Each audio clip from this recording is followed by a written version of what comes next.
Assalamualaikum warahmatullahi wabarakatuh. Bismillah, alhamdulillah, rabbil alamin, wa bihi nasta'in wa ala umuri dunya. Wassallallahu ala sayyidina Muhammadin wa ala alihi wa sahbihi ajma'in. Perkenankan pada hari ini saya menyampaikan materi saya yang berjudul Optimizing Today's New Normal Era Through the Use Social of Media. Beberapa bulan ini Indonesia telah dilanda pandemi COVID-19, di mana pada COVID-19 ini akhirnya pemerintah mengeluarkan berbagai kebijakan yang salah satu kebijakannya adalah pembatasan sosial berskala besar ataupun PSBB. PSBB ini sangat berpengaruh besar terhadap pendapatan dari sektor pariwisata, karena bagaimanapun pendapatan dari sektor ini mengalami penurunan yang sangat signifikan. Ya, hal ini disebabkan karena kebijakan yang pemerintah keluarkan. Akibatnya, sektor pariwisata memerlukan adanya suatu upaya baru agar di new normal ini sektor pariwisata dapat kembali seperti semula dan mengalami peningkatan. Ya.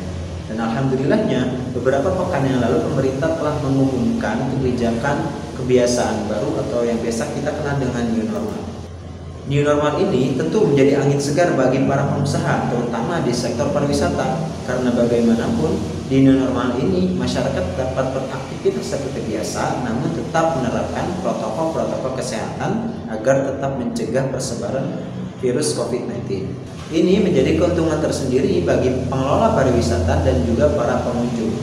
Para pengunjung dapat mengunjungi suatu wisata namun tetap dalam menerapkan protokol kesehatan.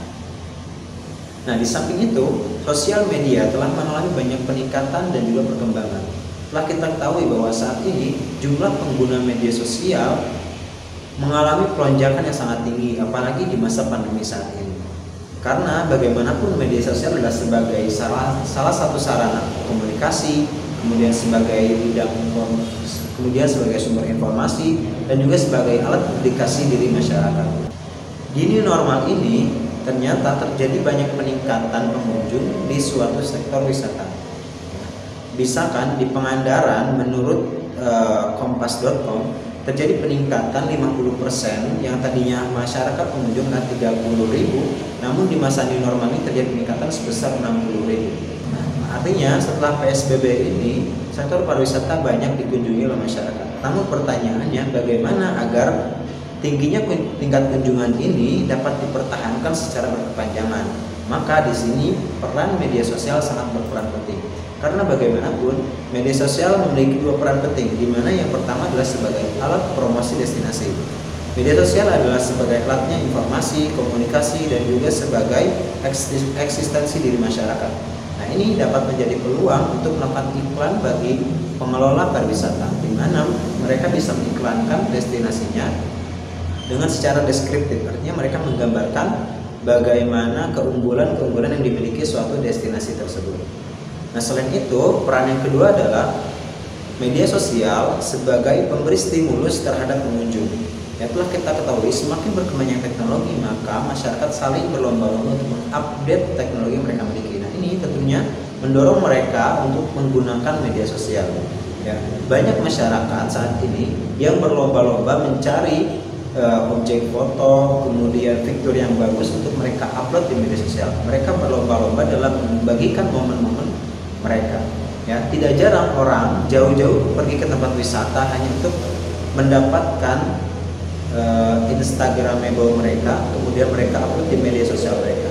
Nah, tentunya dengan adanya media sosial berperan seperti itu, maka ini menjadi stimulus penting bagi peningkatan jumlah pengunjung suatu destinasi wisata. Nah, kedua peran tersebut dapat dioptimalkan apabila suatu destinasi wisata dapat menerapkan ketiga faktor berikut. Yang pertama adalah peningkatan destinasi wisata. Telah kita ketahui bahwa destinasi wisata merupakan objek utama oleh pengunjung ataupun para wisatawan. Mereka akan berlomba-lomba mencari destinasi wisata yang paling bagus dan menarik untuk dijadikan objek foto. Peningkatan yang dilakukan dapat berupa peningkatan nilai guna ataupun peningkatan dari kuantitas. Misalkan dari objek wisata yang ada kemudian direnovasi dan diperbaiki menjadi sesuatu yang lebih baik lagi. dan dari segi kuantitas dapat menambah objek-objek wisata agar masyarakat semakin bervariatif ketika mendapatkan ataupun ketika berkunjung ke suatu destinasi wisata. Nah, ini peningkatan ini dapat kita upload ataupun kita iklankan di media sosial. Nah, maka media sosial berperan menyebarkan informasi tersebut dan akhirnya masyarakat mengetahui telah terjadi peningkatan destinasi wisata di suatu tempat wisata. Maka ini akan menjadi stimulus bagi masyarakat untuk mendatangi tempat tersebut. Nah, yang kedua adalah menjaga kelestarian destinasi wisata. Bagaimanapun masyarakat sangat senang dengan destinasi wisata yang terjaga kelestariannya dan kealamiannya. Ya. Nah, untuk menjaga kelestarian ini dapat dilakukan dengan pertama melalui ajakan, yang kedua melalui larangan, dan ketiga penyediaan sarana prasarana. Dan yang ketiga adalah menerapkan protokol kesehatan. Karena kita tahu kita berada di new normal, di mana protokol kesehatan adalah hal yang paling penting. Bagaimanapun kesehatan pengunjung dan pengelola adalah hal utama yang harus diutamakan. Ya. Apabila masyarakat mengetahuinya bahwa suatu destinasi telah menerapkan protokol kesehatan, maka ini akan menjadi stimulus agar mereka mau berkunjung dan meningkatkan jumlah pengunjung. Nah, agar mereka tahu, maka penetapan protokol ini bisa kita iklankan ataupun kita publikasikan di media sosial.